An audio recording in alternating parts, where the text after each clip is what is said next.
এই বাংলাদেশের মুসলমান যারা রয়েছে শান্তিপ্রিয় মুসলমান, এই বাংলাদেশের মুসলমান যারা রয়েছে তারা আসলে যেমন নিজেদের ধর্মের প্রতি তাদের সহানুভূতি রয়েছে, অন্যান্য ধর্মের যারা রয়েছে তাদের প্রতিও তাদের সহানুভূতি রয়েছে।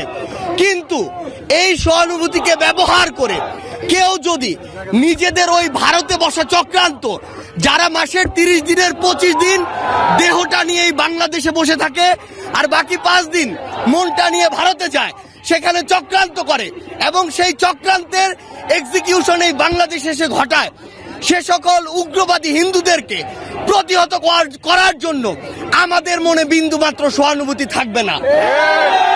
আমরা আমাদের জায়গা থেকে স্পষ্ট করে বলতে চাই, আমরা অনেক সহ্য করেছি, আমরা আমাদের জায়গা থেকে সর্বোচ্চ উদারতা দেখিয়েছি।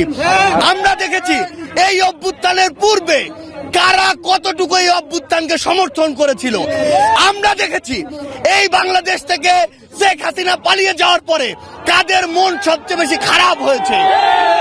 আমরা আমাদের জায়গা থেকে স্পষ্ট দেখেছি যখন এই বাংলাদেশে অভ্যুত্থান পরবর্তী সময় একটি অস্থিতিশীল পরিবেশ হওয়ার কথা ছিল, তখন কিভাবে আমাদের এই মাদ্রাসার ভাইরা ওই মন্দিরে গিয়ে পাহারা দিয়েছে, কিভাবে 5ই আগস্ট রাতে সারা রাত ওই মন্দির পাহারা দিয়ে সকালে ফজরের নামাজ তার সামনে রাস্তায় পড়েছে। সেখানে এই সহানুভূতিকে কেউ যদি প্রশ্রয় হিসেবে দেখে, আমরা স্পষ্ট করে বলে দিতে চাই, শুধু অন্তর্বর্তীকালীন সরকার নয়, বৈষম্য বিরোধী ছাত্র আন্দোলন নয়, জাতীয় নাগরিক কমিটি নয়, পুরো বাংলাদেশ একসাথে এ সকল উগ্রপন্থীদেরকে প্রতিহত করবে।